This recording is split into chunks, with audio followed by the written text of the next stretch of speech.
Je vous salue dans le nom précieux de Jésus-Christ, notre Seigneur. Alléluia. Ce matin, j'aimerais véritablement que le Seigneur parle à chacun d'entre nous, comme il le fait toujours. Il le fait toujours. Il nous permet de comprendre sa pensée pour nous. Mais avant, le titre de mon message, c'est Veiller à ne pas se détourner de la grâce de Dieu. J'aimerais véritablement que chacun puisse, dans un moment d'introspection, veiller à comprendre le message. Le message du Seigneur, veiller à ne pas se détourner de la grâce de Dieu.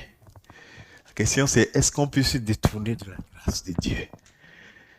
Dans le psaume 139, le verset 24, je lis d'abord le verset 23, verset 24. Le psaume 139, le verset 23 et le verset 24. Sonde-moi, ô Dieu, et connais mon cœur.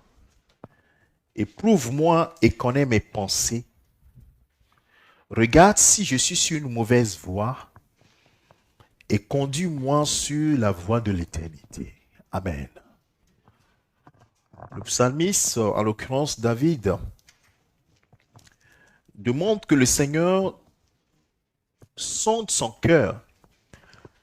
Et plusieurs fois, Jésus a dit que c'est du cœur que viennent les mauvaises pensées.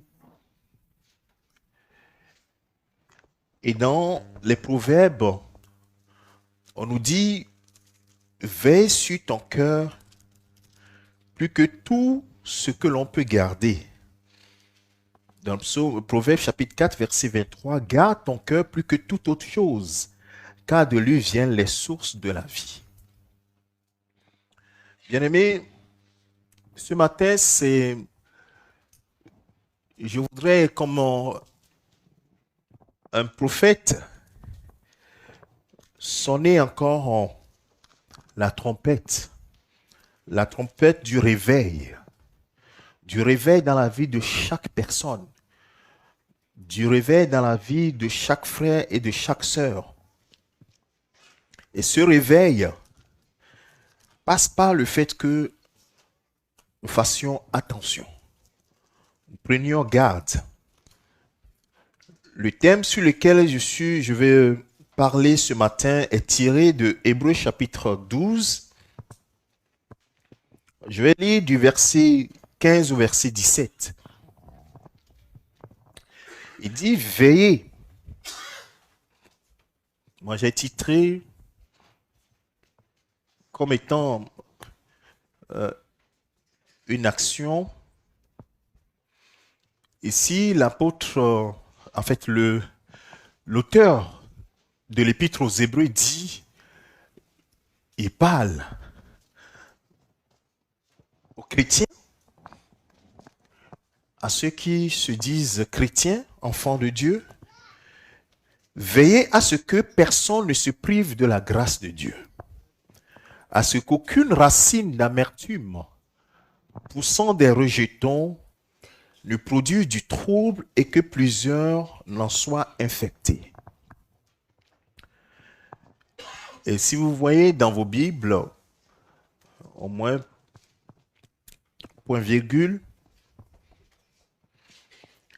à ce qu'il n'y ait ni débauché, ni profane comme Ésaü, qui pour un mets vendit son droit d'aînesse, vous savez que plus tard, voulant obtenir la bénédiction, il fut rejeté, quoiqu'il l'ait sollicité avec larmes, car il ne put amener son père à changer de sentiment. Veillez à ne pas se détourner de la grâce de Dieu. Alors ce matin, dans ce texte, il y a plusieurs choses que la Bible nous dit. Veillez à ce que nul ne se prive de la grâce de Dieu. Alors, dans quel contexte ce texte a été donné? Vous savez, l'Épître des Hébreux, c'est un livre qui a été écrit aux chrétiens juifs, c'est-à-dire les juifs qui se sont convertis, qui ont accepté Jésus-Christ comme étant le Messie. Et c'est un livre qui regorge de beaucoup de choses. Et dans ce livre, en l'occurrence, on va voir que il va expliquer aux Juifs que en Jésus-Christ, la loi a été accomplie. Et il va les avertir sur le risque de pouvoir retourner au judaïsme. Parce que la tendance est que les Juifs savent qu'ils sont le peuple de Dieu. Au travers eux, Dieu a choisi de pouvoir se révéler. Alors, depuis leur père Abraham, en passant par Isaac et autres, Dieu a choisi ce peuple pour se révéler. Et la révélation du Seigneur est une révélation progressive au travers du temps. Abraham lui-même était un idolâtre que Dieu a pris et lui a dit, laisse tout derrière toi et je vais te conduire sur un autre chemin, vers une destination, un territoire bien délimité que Dieu a délimité et il dit, c'est ce territoire que je donnerai à ta descendance. Et dans la révélation, Dieu va lui dire que sa descendance partira en exil, en esclavage pendant 400 ans. Et après ces années-là, il va délivrer le peuple avec une main puissante. Et donc, on comprend bien que Dieu a un plan. Et ce plan n'est pas un plan qui se réalise au gré des événements. Mais c'est planifié. Et donc les Juifs, ils ont une religion, ils ont reçu de Moïse, Dieu a donné au mont Sinaï, donné la loi pour révéler le péché. Montrer que Dieu a une exigence. Et montrer que le salaire du péché, c'est la mort. Et qu'il faut être délivré du péché. Et donc, les Juifs ont gardé une loi sacrificielle, ils font des sacrifices, ils ont plein de choses. Et Jésus est venu sous la loi. Il dit, je ne suis pas venu abolir la loi, mais l'accomplir. Pour que ce peuple-là ait accès véritablement au Père. Parce que personne ne pouvait véritablement faire les lois qui étaient données. Et déjà dans Ézéchiel, il avait prédit qu'il arrivera un temps. Il va signer une nouvelle alliance. Il va faire une nouvelle alliance avec son peuple. Donc, si l'ancienne était parfaite, une nouvelle ne viendrait pas. Il dit, déjà dans l'Ancien Testament, il prophétise. Il dit, au travers le prophète Ézéchiel, qu'un temps arrivera où il écrira la loi sur les tables de leur cœur et il mettra son esprit en eux, afin qu'ils obéissent à ses commandements. Donc, nous comprenons très bien que le Seigneur était en train d'annoncer la nouvelle naissance et annoncer donc ce temps qu'on appelle le temps de la grâce, où l'on va accéder à Dieu par faveur, pas par le mérite, mais par la faveur. Alléluia. Et ce temps a été inauguré par la venue de Jésus-Christ. C'est pourquoi les prophètes, la Bible dit que les prophètes ont fait de cette période-là l'objet de leur investigation pour comprendre comment Dieu peut lui-même choisir de venir habiter au milieu de son peuple, se réconcilier avec lui-même au travers la mort de son fils, d'ailleurs c'est un mystère, et se réconcilier avec lui-même. Et que la Bible dise que maintenant, ce n'est plus par les mérites, comme la loi le disait, que nous pouvons être sauvés, mais uniquement par la foi. Uniquement en ayant la foi en Jésus-Christ. Et ça, c'est ce qu'on appelle la grâce de Dieu. Amen. Et cette grâce-là, certains ne l'ont pas reçue quand elle est arrivée. Et dans Jean chapitre 3 que vous connaissez, verset 16, si vous lisez la suite de ce verset-là, vous allez comprendre qu'il y a certains qui ont refusé cette grâce-là. Dans Jean chapitre 3, verset 16, il dit, car Dieu a tant aimé le monde qu'il a donné son Fils unique afin que quiconque croit en lui ne périsse point, mais qu'il ait la vie éternelle. Dieu, en effet, n'a pas envoyé son Fils dans le monde pour qu'il juge le monde, mais que le monde soit sauvé par lui.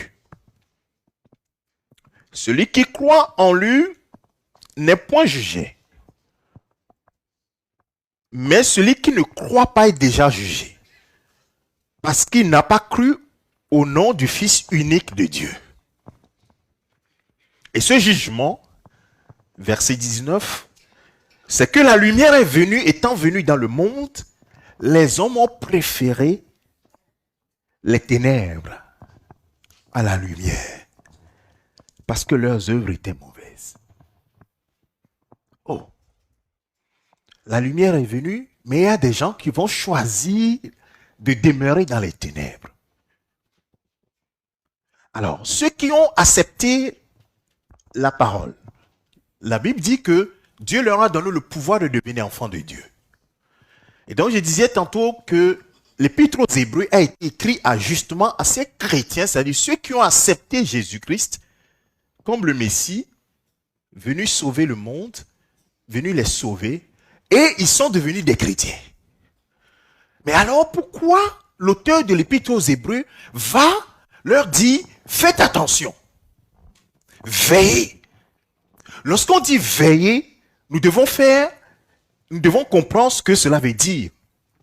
Et le mot grec qui a été utilisé pour veiller, il n'y a que 2 occurrences dans le Nouveau Testament. C'est comme surveillance. En parlant des anciens qui sont des surveillants du peuple, les anciens sont appelés des surveillants du peuple. Et le mot grec, c'est épiscopo. Donc, vous savez, dans l'église catholique, on dit épiscopo, c'est l'évêque. Les anciens dans l'église sont appelés des évêques. Donc, ce n'est pas quelque chose qui est extraordinaire, c'est des évêques. Donc, s'il y a un ancien ici, on peut lui dire évêque. Cela veut dire simplement le surveillant du troupeau. C'est pourquoi la charge d'ancien est une charge pastorale. C'est-à-dire, il veille sur le troupeau et surveille le troupeau. Que le troupeau ne te détourne de la mauvaise voie et revient sur la bonne voie. Vous vous rappelez le psaume 139 qu'on a lu tout à l'heure? Seigneur, sonde mon cœur et voici je suis sur une mauvaise voie. Ramène-moi sur le bon chemin. Alléluia. Ça, c'est le rôle des évêques, des anciens dans l'église. Et ici, donc, le mot qui dit veiller, donc, il y a cette occurrence-là de 1 Pierre, donc, pour les anciens, 1 Pierre 5, 2, mais également dans Hébreu que nous venons de lire. Ça veut dire, il faut surveiller, il faut veiller, il faut faire attention, il faut regarder avec attention. Alors, si la Bible dit qu'il faut regarder quelque chose avec attention, alors, bien aimé, nous devons prendre conscience et le faire. Et le faire. Veiller à quoi? La suite va nous montrer ce à quoi nous devons veiller. Revenons à Hébreux chapitre 12. Alors, je faisais l'introduction justement en disant que le livre a été écrit pour les Juifs qui sont convertis au christianisme, de ne pas retourner au judaïsme et plutôt d'être attachés au Seigneur.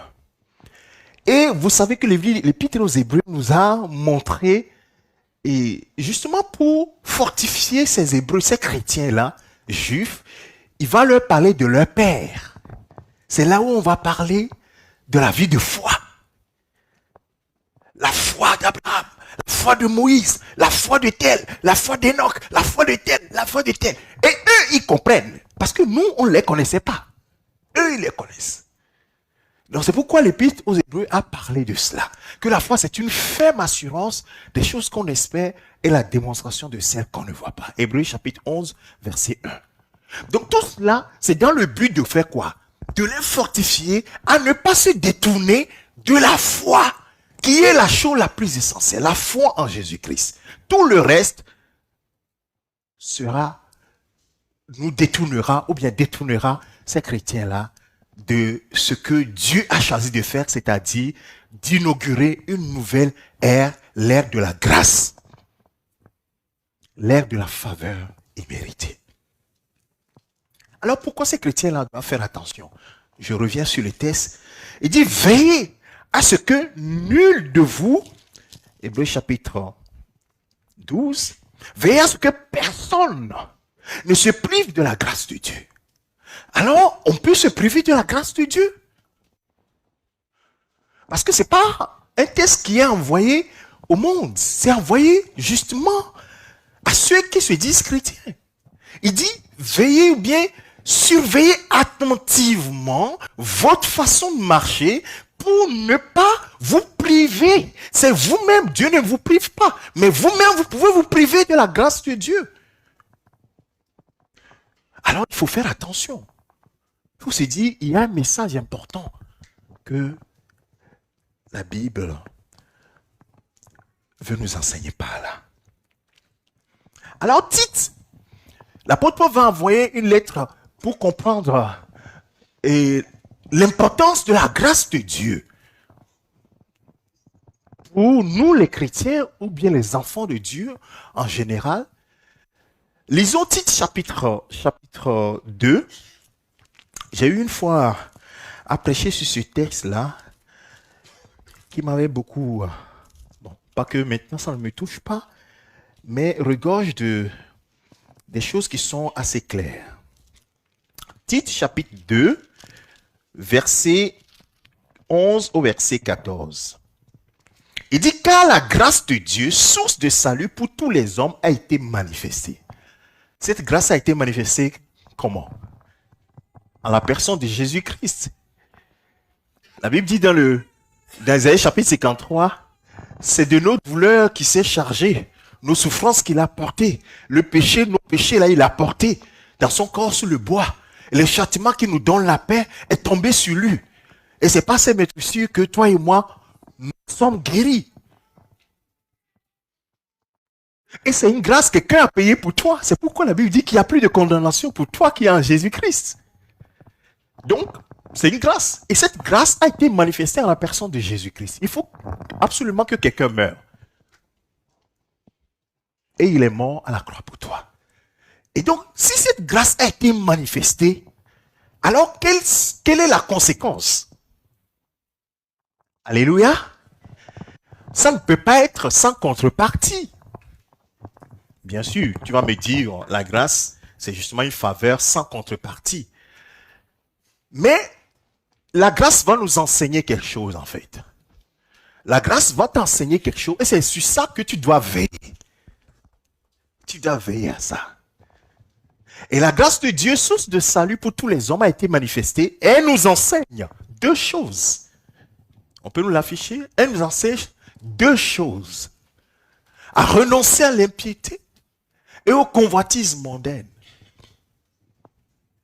Cette grâce-là, l'apôtre Paul le dira aux Corinthiens, l'amour de Christ fait quoi? Nous presse. C'est-à-dire que nous met une pression morale. Nous pousse à ces deux choses-là. À renoncer à l'impiété. Et à vivre d'une nouvelle manière. Alléluia. Cette grâce-là n'oblige pas. Mais elle enseigne. Elle pousse à quelque chose. À poser des actes qui montrent que on ne néglige pas cette grâce-là. Je pense que c'est dans l'épître aux Hébreux, on dit quelqu'un qui aura foulé aux pieds le sang de Jésus.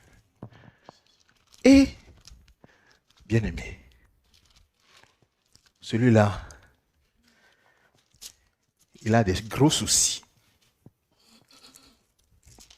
Bon, je vais les dire comme ça, sinon je vais... Hébreux. Alors, je vais les lire parce que parfois, certains ne comprennent pas totalement ce que nous sommes en train de dire. Hébreux 10, verset... Alors, verset 29. Alors, je vais lire à partir du verset 28. Comme c'est écrit aux Hébreux et que ça nous enseigne, Écoutez bien, bien-aimés de Dieu. Il faut suivre le fil. Hein. Vous voyez, quand moi je prêche, j'ai toujours un fil conducteur. Si vous ratez le fil, vous allez écouter, mais vous n'allez pas comprendre. Mais parfois, c'est un ou deux messages qu'il y a dans mon message. C'est pour cela qu'il faut être très concentré pour suivre le fil conducteur. La Bible dit, celui qui a violé la loi de Moïse meurt sans miséricorde sur la déposition de 2 ou de 3 témoins. Verset 29. De quel pire châtiment pensez-vous que sera jugé digne celui qui aura foulé aux pieds le Fils de Dieu et qui aura tenu pour profane le sang de l'alliance par lequel il a été sanctifié et qui aura outragé l'esprit de la grâce. En gros,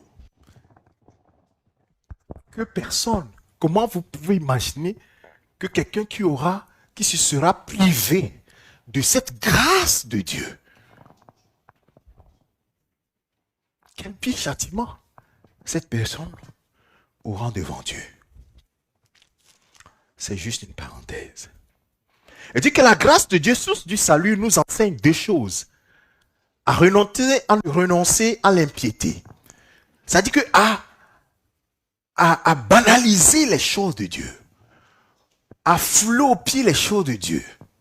La piété est une consécration, est une révérence pour les choses de Dieu. L'impiété, c'est tout ce qui est foulé aux pieds. C'est la profanation, c'est comme si ce n'est pas important. Je vous expliquerai tout à l'heure. Ce n'est pas important. Il dit à l'impiété et aux convoitises mondaines. Les deux choses-là sont importantes. La grâce enseigne à ne plus agir. Parce que toi et moi, nous n'étions pas le peuple de Dieu. Tout à l'heure, quand j'étais là, le Saint-Esprit m'enseignait encore sur ce passage que j'allais prêcher. Et je me suis rendu compte davantage que si nous ne comprenons pas la grâce de Dieu, justement, nous allons marcher n'importe comment. Lorsque le Colossiens chapitre 1, l'apôtre Paul dit aux gens qui sont à Colosse, là, il s'adresse aux païens. Il va dire, vous devez faire une chose et constamment le faire. Colossiens chapitre 1, affichez-moi le verset 12, verset 13, ou bien jusqu'au verset 14 si vous voulez. Il dit, vous devez faire une chose. Rendez grâce au Père. Constamment grâce au Père. La Bible en parle à plusieurs niveaux. Rendez grâce au Père. Qui vous a rendu capable. Parce que vous n'étiez pas capable. Rendu capable d'avoir part à l'héritage des saints dans la lumière. L'héritage des saints dans la lumière. Il nous a délivrés de la puissance des ténèbres et nous a transportés dans le royaume du Fils de son amour. Dans le royaume de son Fils bien-aimé, du Fils de son amour dans certaines versions, en qui nous avons la rédemption, le pardon du péché. Bien-aimé, ces deux choses, les versets dans Hébreux chapitre 12, qui dit que nul ne se prive de la grâce de Dieu, veut parler d'une seule chose, en examinant bien les Écritures. Pour ces Hébreux-là, il dit, faites attention, veillez à ce que vous ne tombiez pas dans l'apostasie, c'est-à-dire le rejet de la foi. Puisque vous êtes devenus chrétiens, vous juifs, parce que vous avez cru en Jésus-Christ, comme nous l'avons lu dans Jean chapitre 3 tout à l'heure, que ceux qui ont cru, ils ont reçu la vie éternelle. Ceux qui n'ont pas cru sont jugés eux-mêmes parce qu'ils ont rejeté. La lumière est venue, mais ils ont préféré rester dans les ténèbres. Et vous qui avez reçu la lumière, préservez-vous, veillez attentivement à votre marche pour vous garder de l'apostasie. L'apostasie, c'est le rejet de la foi. On rejette la foi et on s'attache à d'autres choses. Mais pourquoi est-ce que l'auteur de l'Épître aux Hébreux leur parle de ces choses-là? Est-ce que c'est véritablement une menace? Oui. C'est l'affirmation. Et cette menace-là nous concerne tous.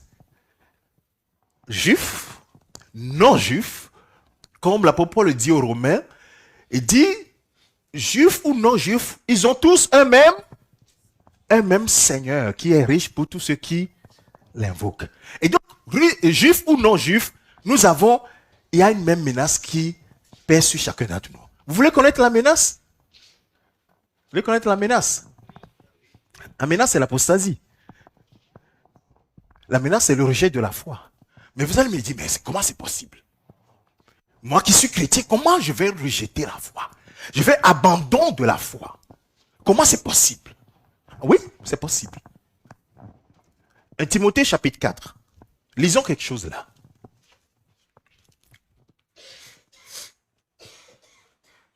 À partir du verset 1.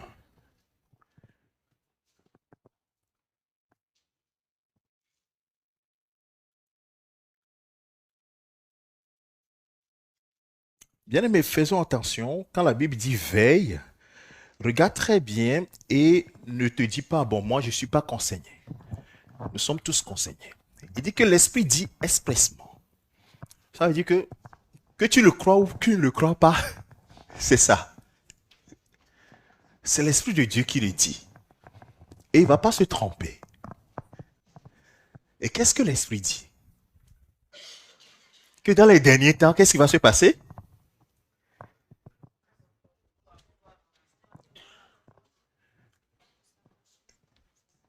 Ah bon? C'est aussi dans votre Bible que dans les derniers temps, les gens vont abandonner la foi? S'ils ont abandonné, ça veut dire qu'ils avaient. Je ne sais pas si vous comprenez ce que je veux dire. D'ailleurs, ce n'est pas écrit, l'apôtre Paul envoie une lettre à son fils dans la foi, qui est un pasteur d'église. Et il dit, sache que dans les derniers temps, c'est ce qui va se passer. Les gens vont abandonner eux-mêmes la foi. En réalité, ces personnes-là, comment abandonneront-ils la foi? Comment serons-nous qu'ils abandonnent la foi? Parce qu'en fait, ils fréquentent encore les églises. C'est ça le drame. Je pense qu'abandonner la foi, c'est... Oui, il y a certains qui sont retournés dans le monde. Mais ce n'est pas de ça que l'apôtre veut dire. Et certains abandonneront la foi. Et lis la suite. Ils n'ont pas abandonné la foi simplement. Mais ils vont s'attacher à autre chose. Vous voyez, l'Épître aux Hébreux dit, ne vous détournez pas de la foi pour vous attacher à autre chose, à retourner dans le judaïsme ou autre chose. La foi que vous avez reçue la première fois, c'est Jésus-là, il est le même. C'est pourquoi dans le chapitre 13, verset 8, il va dire, Jésus, il n'a pas changé, il est le même hier, aujourd'hui, éternellement. Donc la foi, ne vous devez pas changer les choses. Si vous changez les choses, vous allez faire un naufrage par rapport à la foi. Et là, vous allez tomber dans ce qu'on appelle apostasie, qui est l'état d'esprit des gens dans les derniers temps. Non seulement ils vont abandonner la foi, c'est-à-dire la foi en Jésus-Christ seul, ils vont vouloir ajouter plein de choses. Je ne sais pas pourquoi est-ce qu'ils vont ajouter plein de choses. C'est comme si Jésus ne suffisait pas. Il faut ajouter d'autres choses pour que Jésus soit complet. Ce qui n'existe, ce qui n'est pas vrai. C'est pour cela que l'histoire de la conférence de Jérusalem est partie un peu de là. Parce que les chrétiens juifs voulaient imposer aux païens la circoncision. C'est-à-dire, ils veulent que ils disaient, les judaïsants disaient que pour devenir un vrai chrétien, il faut appliquer le judaïsme pour devenir un vrai chrétien. Et l'apôtre Paul dit, non, mais c'est pas possible. Vous êtes juif, vous êtes né avec ces lois-là, avec des pratiques, vos traditions. Vous ne pouvez pas imposer aux païens de devenir juifs ou bien d'appliquer la loi des juifs pour devenir des vrais chrétiens. Et c'est ça qui a poussé à la conférence de Jérusalem, où ils se sont réunis pour discuter de cela. Comment pouvons-nous imposer aux non-juifs de se faire circoncire, ainsi de suite, pour devenir des vrais chrétiens? La foi, c'est la seule chose que Dieu demande. Quiconque croit est sauvé. C'est la foi, pas autre chose. Si tu es juif et que les traditions, tu appliques tes traditions, ce n'est pas que c'est mauvais. Mais n'impose pas cela à un non-juif. Et c'est ce qui s'est passé à la conférence de Jérusalem, dans Actes des Apôtres. Et ils ont écrit une lettre à toutes les églises pour leur dire, maintenant, nous sommes arrivés à un accord. Le Saint-Esprit nous a mis d'accord que non, c'est seulement par la foi seule qu'on peut être sauvé. Tout le reste, là, ce n'est que des suppléments. Et ces suppléments, faites attention à cela. C'est la foi et la foi seule. L'Esprit dit expressément que dans les derniers temps, quelques-uns abandonneront la foi pour faire quoi? Pour s'attacher à des esprits séducteurs. Bien-aimé, à quoi t'attaches-tu? Revenez, voilà, à des esprits, je vais le lire dans la Bible, à des esprits séducteurs et à des doctrines de démons. Pas l'hypocrisie des faux docteurs portant la marque de la flétrissure dans leur propre conscience, ainsi de suite, ainsi de suite. Donc, en fait, se priver de la grâce de Dieu, c'est se détourner de la foi pour s'attacher à autre chose, à des doctrines qui sont éloignées de Christ. Et il dit que ça, c'est une racine d'amertume. Revenez sur le texte de Hébreux chapitre 12. Vous allez voir qu'il dit qu'aucune racine d'amertume, à ce qu'aucune racine d'amertume poussant des rejetons ne produise du trouble et que plusieurs n'en soient infectés. Parce que lorsqu'on s'attache à une fausse doctrine, lorsqu'on abandonne la foi, on s'attache à une fausse doctrine, à une fausse conception du salut, en réalité, cela cause du trouble. Et dans plusieurs églises du premier temps, il y a eu ces troubles-là. Et cela infecte le peuple de Dieu. Vous vous rappelez quand dans Galates chapitre 8, je vais vous montrer juste quelque chose dans Galates. Qu'est-ce que je dis? Actes des Apôtres. Hein? Actes des Apôtres chapitre 8.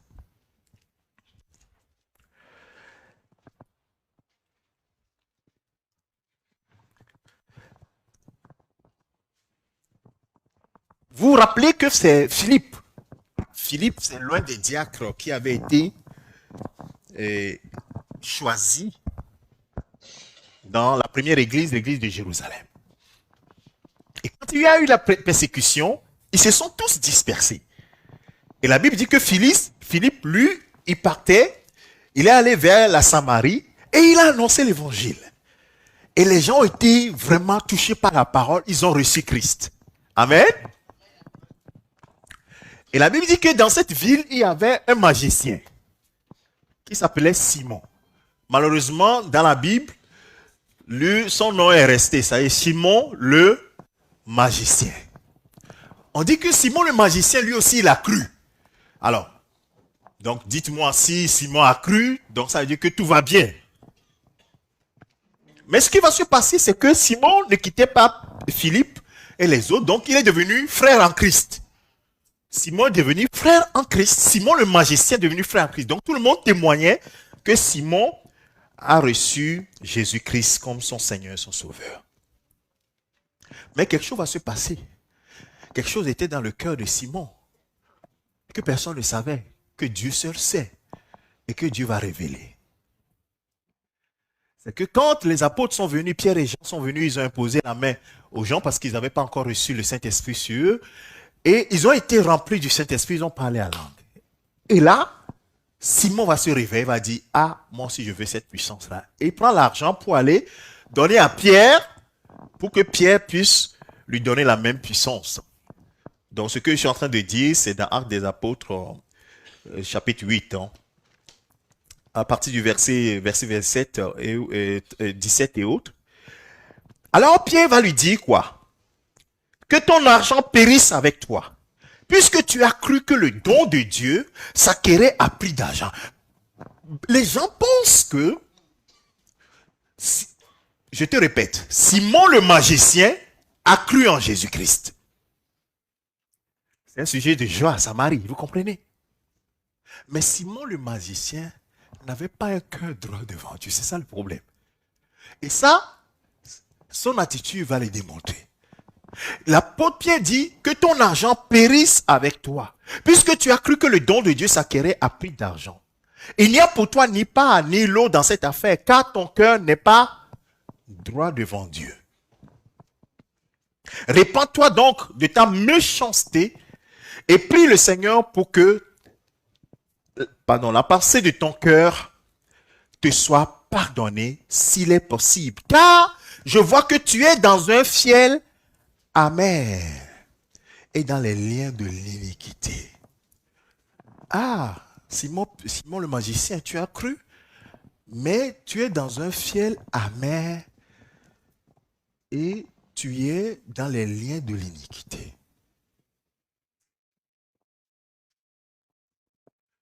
Vous comprenez? Faites attention. Vous croyez en Jésus-Christ, c'est bon, mais pourvu que vous restez le cœur droit devant Dieu. Ne vous détournez pas. Donc ça veut dire que vous devez veiller. Mon frère, ma soeur, il faut que tu veilles. Ceux qui disent, le jour où j'ai reçu Christ, j'ai le tampon pour le ciel, faites attention. La parole de Dieu dit plein de choses. Ils disent qu'il y a certains qui ont cru en Jésus, mais ce n'est pas suffisant. Et je vous ai raconté ici qu'un serviteur de Dieu disait, j'emprunte ces mots qui illustrent très bien le propos.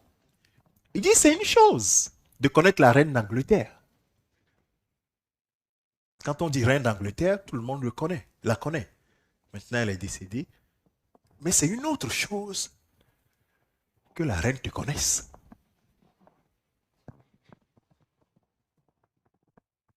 Vous comprenez quand Dieu dit, je connais mes brebis. Ah, je connais. La question est, est-ce qu'il te connaît? Toi, tu le connais. Simon-Pierre a cru en Jésus-Christ. Mais est-ce que Jésus le connaît? Parce que son cœur n'était pas droit. Il est dans un fiel amer. Bien-aimé, je disais que ce matin, c'est comme une trompette que je sonne. Chrétien, réveille-toi. Chrétien, réveille-toi. Veille à ce que aucune racine d'amertume en toi ne crée des rejetons et que plusieurs n'en soient infectés. Qu'est-ce que tu sèmes autour de toi? Fais attention. Christ n'est pas divisé. Christ est unique. Et ce que ce texte nous enseigne, en plus, je reviens sur Hébreux chapitre 12.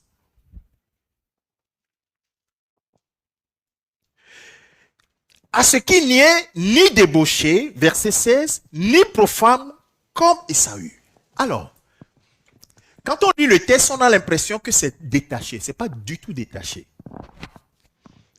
En fait, les choses qui montrent que le cœur s'est détourné de Dieu, que le cœur s'est détourné de la foi en Jésus-Christ, c'est la suite qui va le montrer. La suite montre que ce cœur qui est détaché du Seigneur, immédiatement de l'apostasie, c'est-à-dire détournement, ou bien c'est l'éloignement de la foi en Jésus-Christ. En Jésus, comme Seigneur, sauver la grâce de Dieu qui est venue par Jésus-Christ, qui nous enseigne à renoncer à quoi? À l'impiété et au convoitisme mondain et à vivre dans ce siècle présent selon une nouvelle façon de marcher. La Bible dit que vous n'étiez pas un peuple, maintenant vous devenez le peuple de Dieu. Alors comment se fait-il que cette personne qui dit que j'ai la foi en Jésus, je demeure dans la foi en Jésus-Christ, alors est impudique? S'assoit dans l'impudicité et les choses de Dieu, il devient profane des choses de Dieu. profanation, c'est comme la négligence ou bien, c'est-à-dire ce n'est pas, je vous lirai le texte pour que vous compreniez ce que la Bible veut dire. Donc, deux choses qui sont révélatrices. L'apostasie est étroitement liée à l'immoralité. Si tu vis dans l'immoralité, fais attention.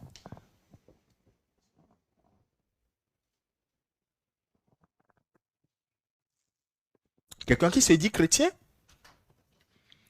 et qui commet l'immoralité sexuelle, qui au lieu de reconnaître sa culpabilité, va plutôt blâmer le Seigneur et s'éloigner de lui.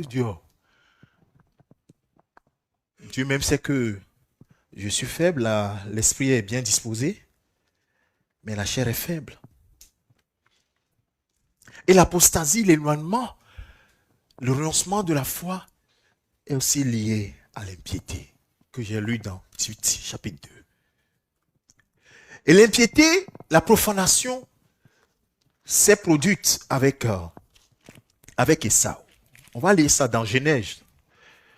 Revenez un tout petit peu. Genèse chapitre 25.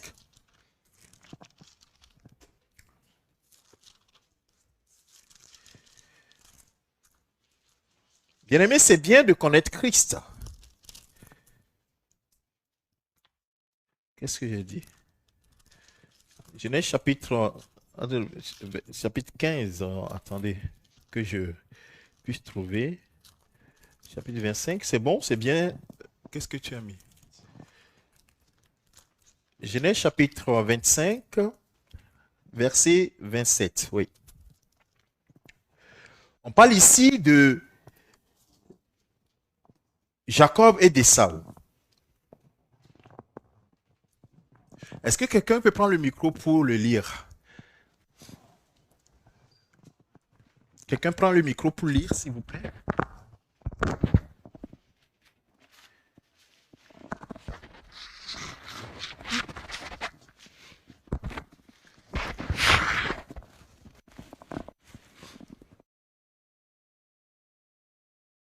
Peut-être au verset 34, s'il te plaît.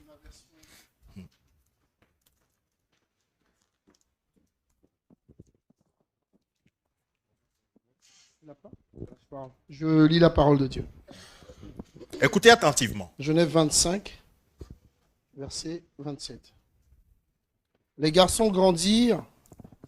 Ésaü devint un habile chasseur, un homme de la campagne, mais Jacob était un homme tranquille qui restait sous les tentes. Isaac aimait Ésaü parce qu'il appréciait le gibier. Rebecca, elle, aimait Jacob. Un jour que Jacob faisait cuire une soupe, Ésaü revint de la campagne épuisé. Ésaü dit à Jacob, « Laisse-moi, je te prie, manger de ce potage roux. Oui, ce potage roux, car je suis épuisé. C'est pourquoi on l'a appelé du nom d'Édom. » Jacob dit, « Vends-moi d'abord ton droit d'aînesse. » Alors, on va faire une petite pause. Vends-moi d'abord ton droit d'aînesse. C'est étonnant. Parce que Ésaü était le premier-né. Et selon la lignée, c'est le premier-né qui prend la bénédiction. Maintenant, Ésaü, qui est le deuxième, va dire à son frère, vends-moi le droit d'aînesse. Jacob va dire à son frère Ésaü, vends-moi le droit d'aînesse. En quelque sorte, vends-moi ton héritage. La réponse, normalement, doit être un refus catégorique. Vous êtes d'accord avec moi? Mais écoutons la réponse de Ésaü. Au 32, il dit, Ésaü répondit, je suis sur le point de mourir. À quoi me sert ce droit d'aînesse? Alors Jacob dit, jure-le-moi d'abord, et il le lui jura. Ainsi il vendit son droit d'aînesse à Jacob. Alors Jacob donna à Ésaü du pain et de la soupe de lentilles. Il mangea et but, puis il se leva et s'en alla. C'est ainsi Ésaü méprisa le droit d'aînesse. Voilà le mot. Méprisa le droit d'aînesse. Ésaü a méprisé complètement le droit d'aînesse. C'est rien du tout. Alors, chrétien ce matin, pour toi, quand on dit rendez grâce au Père de ce qui nous a rendu capables d'avoir part à l'héritage des saints dans la lumière, te dit ce truc-là, je ne sais même pas ce que c'est. Je vais vivre ma vie et après on verra. Pour le droit d'aînesse, vous savez, qu'est-ce qu'il a, le prix qu'il a payé? Ou bien le prix que Jacob a donné pour prendre le droit d'aînesse, c'est quoi? C'est juste de la nourriture. Juste de la nourriture. Bien-aimé, les plaisirs de ce monde-là, tu veux troquer ton héritage en Christ avec les plaisirs du monde? Ça te paraît bizarre, non? C'est que Jacob et Esaü a troqué, on appelle ça troc, non? C'est-à-dire échanger le droit d'aînesse avec juste de la nourriture, parce qu'il avait faim. Il avait juste faim. Maintenant il croyait qu'il en avait seulement parlé. Mais quand le moment est arrivé pour avoir la bénédiction, et que la bénédiction est partie sur son frère, la Bible dit qu'il a pleuré avec des grands cris. C'est ce que l'Épître aux Hébreux vient révéler. Pour montrer ce qu'on appelle l'impiété, ou bien le mot... Attendez que je revienne sur le texte. Parfois, quand c'est important, il faut reciter. Il dit, à ce qu'il n'y ait ni débauché, c'est lié à quoi? C'est lié aux impuretés ou bien à l'impudicité. Et quoi? À la profanation. Ça veut dire que devant Dieu, c'est comme si Esaü a profané, il a marché dans l'impiété. Ça veut dire qu'il a négligé, il a fait quoi? Il a foulé aux pieds, nous avons lu tout à l'heure, foulé aux pieds ce droit d'aînesse. Et pourtant, ce droit d'aînesse fait partie des choses que Dieu transmet d'une génération à l'autre. Donc, il ne savait pas que ce qu'il faisait avait des conséquences graves. En réalité, quand l'auteur du livre des Hébreux vient sur ce texte et qu'il dit que faites attention, veillez à ce que nul de vous, que personne ne se prive de la grâce de Dieu. À ce qu'aucune racine d'amertume poussant des rejetons ne produise du trouble et que plusieurs n'en soient infectés. C'est l'attachement à d'autres choses que Christ. Je vous l'ai dit déjà. À ce qu'il n'y ait ni débauché, ni profane. Donc, est-ce qu'on peut avoir des débauchés dans le peuple de Dieu? Visiblement, oui. On peut avoir des profanes dans les choses, dans l'église de Christ, ou bien dans l'église, oui. Donc, ça veut dire que ça nous concerne aussi. Il dit non, au milieu de vous, qu'il n'y ait pas de débauchés. Qu'il n'y ait pas de gens qui profanent, qui sont des gens qui marchent dans l'impiété et qui foulent aux pieds l'héritage de Dieu.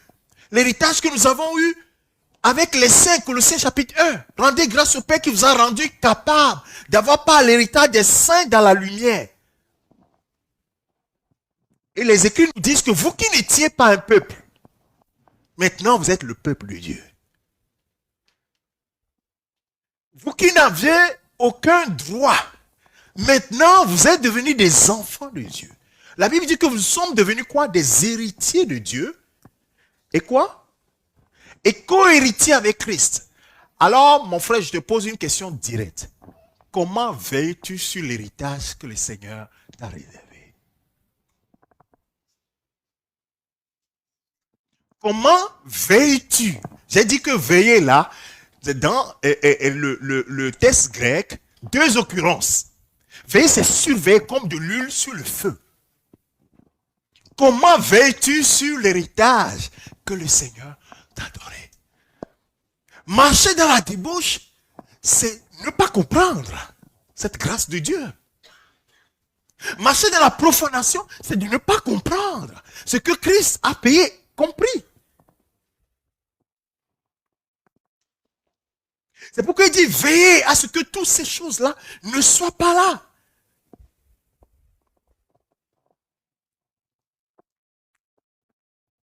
Bien-aimé, dans les derniers temps, la Bible dit que ces choses vont arriver. Les deux signes qui vont montrer que les gens, sans le vouloir, sans le savoir, se sont détournés de la foi, ont rejeté la foi, sans réellement, avec leur bouche, rejeter Christ, hein, puisqu'ils sont encore dans les églises. Les deux signes. Ils marchent dans la débauche et s'en foutent des choses de Dieu. Lorsqu'on dit Jésus viendra, c'est des signes. Vous voyez, nous, j'ai parlé un peu dans ma langue. Et, comprenez très bien, frère. Satan ne viendra jamais maintenant vers toi avec le péché comme ça. Il dit, va commettre le péché. Jamais. C'est trop gros. Il va passer par un petit chemin. Comme il est passé par un petit chemin pour Esaü. Esaü dit non. Oh mon frère, mangez là. Droit d'aînesse, donne-moi à manger. Jésus viendra? Oh non. Depuis là, quand on dit que Jésus vient, il n'est pas venu. La sanctification, sans laquelle nul ne verra le Seigneur. Les textes qui précèdent cette partie de veiller comme de l'huile sur le feu parlent de la sanctification sans laquelle nul ne viendra le Seigneur. Alors lorsqu'on parle de la sanctification, il a dit la sainteté. Non, la mise à part, c'est ça. Soyez mis à part, frère. Est-ce que tu vis mis à part? En veillant sur comment tu marches. En veillant sur ce qui est dans ton cœur. Et en faisant la prière comme David l'a fait dans le psaume 139. Seigneur, sonde mon cœur, sonde-moi. Et voici, je suis sur une mauvaise voie. Ramène-moi sur le bon chemin. Est-ce que tu le fais, frère? Ou bien tu justifies la façon dont tu marches? Veillez à ce qu'aucune racine d'amertume produisant des rejetons ne soit au milieu de vous.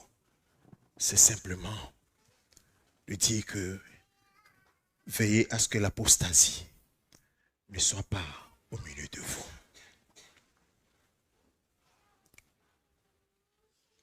Alors, comment il faut faire? Qu'est-ce qu'il faut faire? C'est la même chose que nous disons tout le temps. Est-ce que nous allons tirer de notre chapeau une autre façon de faire les choses? Non.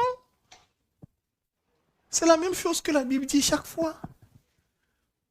Marchez selon la parole de Dieu. Marchez selon les instructions du Seigneur. N'essayez pas d'ajouter autre chose. En étudiant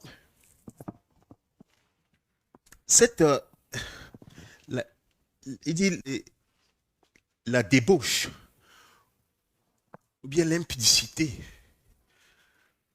que c'est un signe aussi du rejet de la foi. Et il dit, mais c'est terrible. Et quand je suis allé dans le lexique grec pour voir l'impudicité là, est-ce que vous savez que c'est de ce mot-là que vient la pornographie, porno. C'est-à-dire vendre son corps.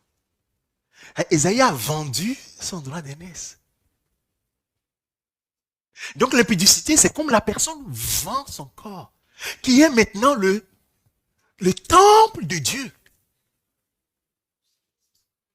Je me suis dit, mais c'est pas possible. Mais en le faisant, quand les gens marchent dans l'impudicité, ils ne pensent pas à ça. Mais c'est le mot dérivé de la pornographie, pornos.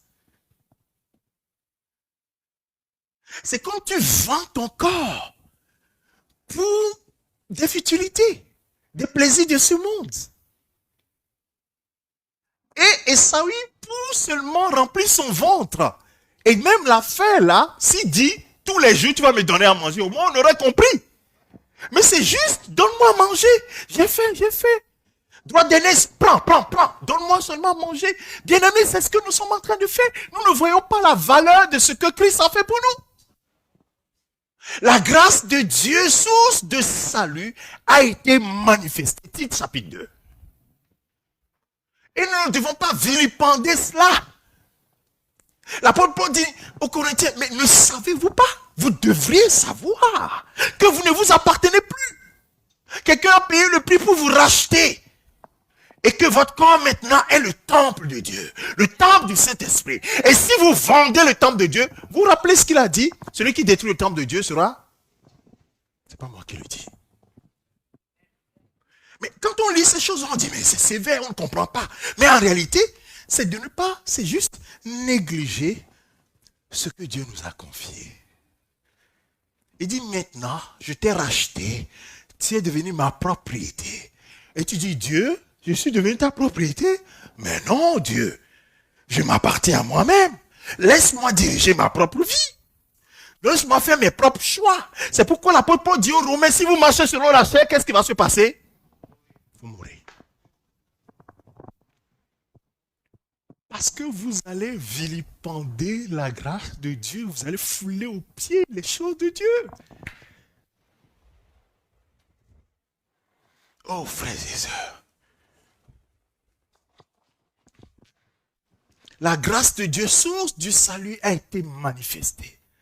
Elle nous enseigne à renoncer à l'impiété, à cette profanation des choses de Dieu et au convoitisme mondain. Ces deux choses-là, c'est les deux choses dont il est en train de parler dans l'Épître aux Hébreux. L'impiété, qui est la profanation d'Ésaü, et les convoitises mondaines qui font que Ésaü livre les choses. Les deux sont dans l'attitude d'Ésaü. Bien-aimé, est-ce que tu vis encore dans l'impudicité? Est-ce que tu vis encore dans la débauche? Moi, je ne vais pas te blâmer. Pourquoi je vais te blâmer? Mais j'aimerais simplement que tu saches que tu es en train de vendre ton héritage au plaisir de ce monde. Comme Esaü a vendu son héritage à son frère pour quelques miettes, pour les plaisirs de quelques secondes, quelques minutes, tu es en train de vendre ton héritage. Rendez grâce au Père qui vous a rendu capable d'avoir part à l'héritage des saints dans la lumière. Vous qui n'étiez pas un peuple, vous êtes maintenant le peuple de Dieu. C'est pourquoi ce message n'est pas pour le monde. Ce message est pour nous, les chrétiens. Ce n'est pas pour le monde. C'est juste, réveillons-nous. La grâce de Dieu, qu'est-ce que cela signifie pour toi? La Bible dit que nous étions sans Dieu, sans espoir. Chacun suivait sa propre voie. Et lui, il est venu porter la souffrance, nos iniquités dans son corps sur le bois. Le châtiment qui nous donne la paix est tombé sur lui. Et est-ce que tous les jours nous allons encore fouler aux pieds cette grâce de Dieu? Qu'on nous affiche, comme m'affiche Tite chapitre 2 que j'ai lu tout à l'heure. Je finirai encore par là. N'oublie pas, l'apôtre Paul dit que l'amour de Christ, qui est la grâce manifestée, nous presse. Cette grâce nous presse tellement. La grâce de Dieu, source de salut pour tous les hommes, pas certains hommes, juifs, non juifs, pauvres, riches, intellectuels, non intellectuels. La grâce de Dieu, source de salut, a été manifestée pour tous les hommes. Et elle nous enseigne quoi? Elle nous enseigne. Est-ce que ce matin, cette grâce de Dieu, cette faveur imméritée, t'enseigne quelque chose? À renoncer. Tout au long des Écritures, on dit à se dévêtir, rejeter le péché qui vous environne tous si facilement. La parole de Dieu, il n'y a que 2-3 choses. C'est la même chose qui sont dites de plusieurs manières. C'est la même chose. La grâce de Dieu fait que l'habit que je porte, vous vous rappelez de Bartimée? Il portait un manteau, le manteau d'aveugle. Nous étions aveugles. Nous étions sans Dieu. Nous n'avions pas d'héritage. Notre seul héritage était la mort. Parce que nous étions dans le péché. Et le salaire du péché, c'est la mort. Et quelqu'un d'autre nous a dit, viens. La Bible dit qu'il a rejeté son manteau d'aveugle. Et il s'est levé d'un bond. Il est venu vers Jésus. Jésus lui a dit, que veux-tu que je fasse pour toi? Il dit, je veux voir. Alors maintenant, ne retourne plus dans l'aveuglement. Maintenant que tu vois, ne retourne plus. Imaginez Bartimée qui le lendemain se retrouve, va s'asseoir encore à sa place habituelle pour quémander. Ça n'a pas de sens.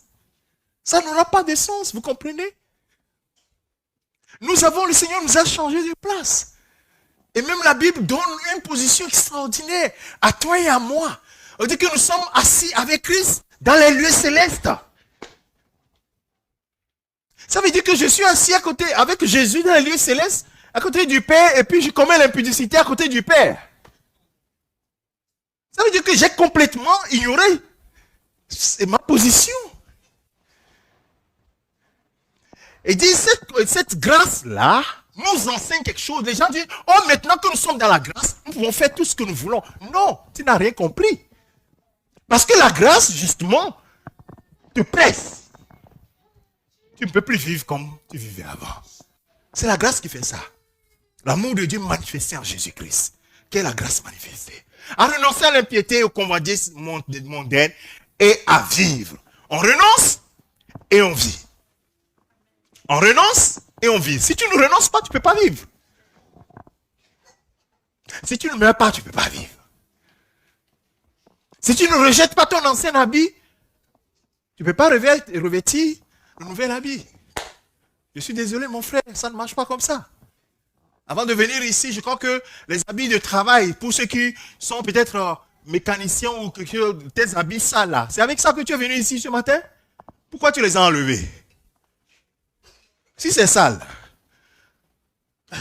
Oui, tu les as enlevés pour porter d'autres habits. Mais oui, c'est normal. C'est à renoncer, à se divertir de la façon dont nous marchions avant. Les convoitises mondaines. L'impiété. Donc, ce que quelqu'un dit, frère, je conclurai par là. Je suis chrétien. Je suis un frère en Christ. Et qui marche encore dans l'impiété. Et qui marche selon les convoitises de ce monde-là. Ça pose assez de problèmes. Parce que cette personne, sans le vouloir, sans le savoir, il a renoncé à la foi. Il marche dans l'apostasie. Il a renoncé à la foi. Il a renoncé complètement à la foi. À ce qui était pour eux. L'apôtre Paul dit, pourvu que vous reteniez fermement ce que vous avez reçu. Premièrement, ce que vous avez reçu. Il faut que vous teniez ferme dedans. Et à vivre dans le siècle présent. Ce siècle dans lequel nous sommes, nous devons vivre avec la sagesse de Dieu. La sagesse de Dieu, c'est la parole de Dieu. La justice, c'est la piété. Oui, une révérence pour les choses de Dieu. Une révérence pour les choses de Dieu. Bien-aimé, une révérence pour les choses de Dieu. Prends ma main et conduis-moi. Prends ma main et conduis-moi. Je ne sais pas comment marcher. Je ne sais pas comment marcher. Prends ma main et conduis-moi. Prends ma main et conduis-moi. Je ne sais pas comment marcher. Je ne sais pas comment marcher. main et conduis-moi. Prends ma main et conduis-moi. Oui, prends ma main et conduis-moi. Prends ma main et conduis-moi. Oui, prends ma main et conduis-moi. Prends ma main et conduis-moi. Prends ma main et conduis-moi. Prends ma main et conduis-moi.